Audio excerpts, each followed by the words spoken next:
Bapak, Ibu, Saudara-saudari yang terkasih di dalam nama Tuhan Yesus Kristus.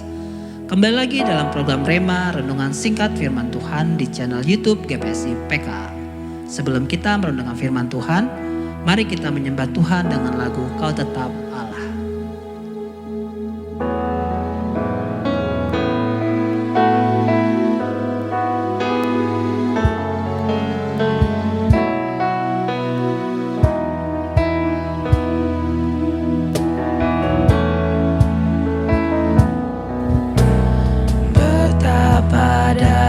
Dahsyat Engkau Tuhan, pencipta segala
Shalom, selamat berjumpa kembali Bapak Ibu Saudara yang dikasihi dalam Tuhan. Saat ini kita akan merenungkan kembali kebenaran firman Tuhan.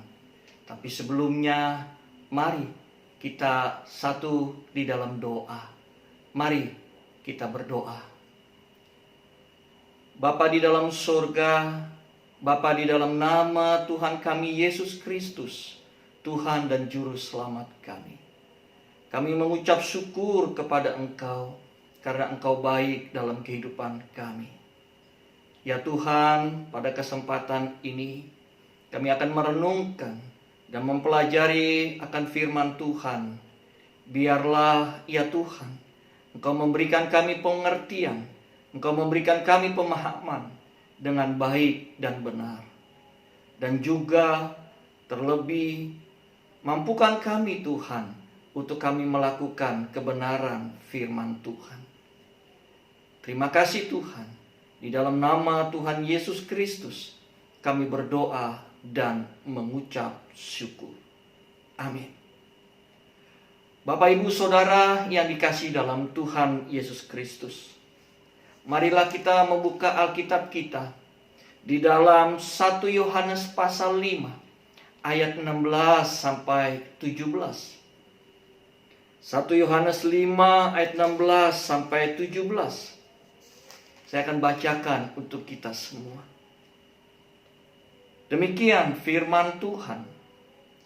Kalau ada seorang melihat saudaranya berbuat dosa, yaitu dosa yang tidak mendatangkan maut, hendaklah ia berdoa kepada Allah, dan Dia akan memberikan hidup kepadanya, yaitu mereka yang berbuat dosa yang tidak mendatangkan maut.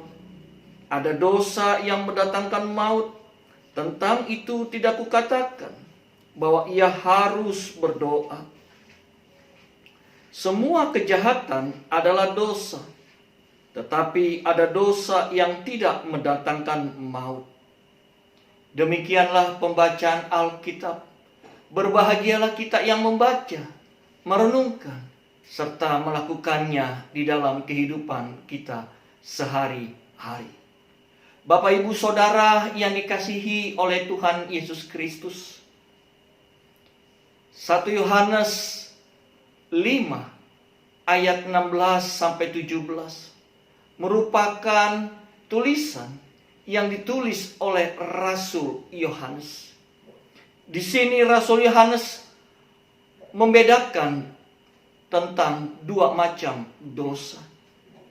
Yang pertama, ada dosa yang mendatangkan maut. Yang kedua, ada dosa yang tidak mendatangkan maut. Bapak Ibu Saudara yang dikasihi dalam Tuhan Yesus Kristus, hal ini menimbulkan pertanyaan. Hal ini juga menimbulkan suatu perdebatan. Hal ini sangat menimbulkan juga suatu pertentangan di dalam kekristenan. Pembagian ini juga Bapak Ibu Saudara yang dikasihi dalam Tuhan Yesus Kristus, sepertinya bertolak belakang dalam ajaran kekristenan. Bapak Ibu Saudara yang dikasihi Tuhan Yesus Kristus, di sini Rasul Yohanes memberikan cukup penjelasan tentang apa itu dosa yang mendatangkan maut. Tetapi Rasul Yohanes tidak menjelaskan mengenai dosa yang tidak mendatangkan maut. Dosa merupakan pelanggaran yang sangat serius kepada Allah. Roma pasal 6 ayat 23 menjelaskan bahwa upah dosa adalah maut. Bahwa setiap orang yang melakukan dosa akan ada konsekuensinya. Setiap orang yang melakukan pelanggaran dosa akan mendatangkan hukuman. Bapak Ibu Saudara yang dikasihi dalam Tuhan Yesus Kristus, Apa yang bisa kita pelajari? Apa yang pelajaran penting yang dapat kita ambil dari 1 Yohanes 5 ayat 16 sampai 17 ini? Dan ini merupakan suatu pelajaran untuk kita semua. Yang pertama, Bapak Ibu, Saudara yang dikasihi Tuhan, bahwa dosa adalah pelanggaran serius kepada Allah. Dosa memisahkan kita dari Allah. Hukuman dosa adalah kematian. Bapak, Ibu, dan Saudara yang dikasihi dalam Tuhan Yesus Kristus, kita adalah orang-orang yang sudah ditebus. Orang-orang yang sudah diselamatkan oleh Allah. Kita bukan lagi hamba dosa, tetapi kita adalah hamba kebenaran.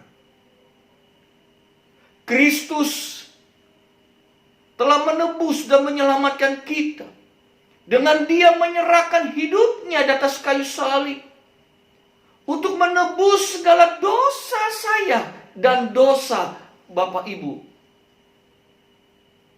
Yohanes 3 ayat 16 mengatakan, karena begitu besar kasih Allah akan dunia ini, sehingga Ia telah mengaruniakan anaknya yang tunggal, supaya setiap orang yang percaya kepadanya tidak binasa, melainkan beroleh hidup yang kekal. Bapak, Ibu, Saudara yang dikasihi Tuhan, karena begitu besar kasih Allah kepada kita, sehingga Ia mengaruniakan Yesus Kristus untuk menebus dan menyelamatkan segala dosa-dosa kita. Pelajaran yang kedua yang dapat kita ambil dari perenungan firman Tuhan kita saat ini, bahwa kita tidak boleh menggunakan kesempatan dalam hidup ini untuk melakukan dosa, untuk kita berbuat dosa, untuk kita hidup semau-maunya kita, untuk hidup kita mau sebebas-bebasnya kita. Kita memang sudah ditebus dan diselamatkan oleh Tuhan. Tapi janganlah kita menggunakan kesempatan tersebut untuk kita hidup di dalam dosa. Bapak, Ibu, Saudara yang dikasihi Tuhan, marilah kita hidup di dalam kasih karunia Tuhan. Yang ketiga, setelah diselamatkan, kita bukanlah adalah orang yang sempurna. Mungkin dalam perjalanan hidup kita bisa berbuat dosa. Tapi marilah kita tersadar dan mengakuinya dan memohon ampun kepada Tuhan. Tidak ada dosa kecil ataupun dosa besar. Dosa tetaplah dosa. Bapak, Ibu, Saudara yang dikasihi di dalam Tuhan Yesus Kristus, setelah kita mengakui segala dosa-dosa kita, firman Tuhan mengatakan bahwa Ia setia dan adil, yang akan mengampuni segala dosa-dosa kita. Ibu, Bapak, Saudara yang dikasihi dalam Tuhan Yesus Kristus, pelajaran selanjutnya yang keempat, marilah kita terus memandang dan mengingat kasih dan kebaikan Tuhan dalam kehidupan kita. Firman Tuhan berkata, janganlah lupakan kebaikan Tuhan. Janganlah lupakan kasih karunia Tuhan dalam kehidupan kita. Bagaimana Yesus Kristus sudah mengorbankan hidupnya, mencurahkan darahnya untuk kita semua. Marilah kita tetap memandang kepada salib, karena disaliblah segala dosa, segala pelanggaran kita sudah ditebus dan diselamatkan oleh Tuhan.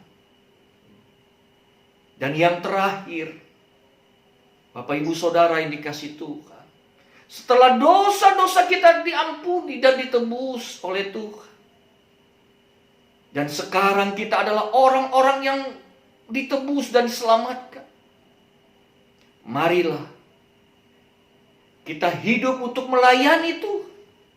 Kita hidup untuk menyenangkan hati Tuhan. Tapi jangan lagi kita menyenangkan keinginan kita sendiri.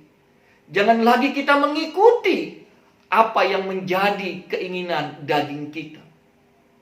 Tapi biarlah hidup kita untuk selalu menyenangkan Tuhan, untuk selalu menyenangkan hatinya, karena Dia sudah menebus segala dosa-dosa kita.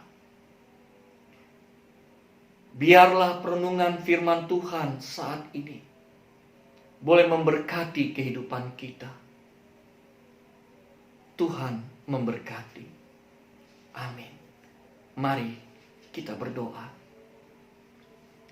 Ya Tuhan Yesus, terima kasih untuk anugerah-Mu yang besar kepada setiap kami. Engkau telah menebus dan menyelamatkan kami dari segala dosa dan pelanggaran kami. Dan untuk itu ya Tuhan, kami yang hidup saat ini, kami akan terus melayani Tuhan dan menyenangkan hati Tuhan. Berkati umat-Mu dimanapun berada saat ini. Berkati mereka di dalam kehidupan mereka masing-masing. Tuhan menolong dan memberkati di dalam setiap persoalan dan pergumulan hidup mereka. Di dalam nama Tuhan Yesus Kristus, kami berdoa dan mengucap syukur. Amin.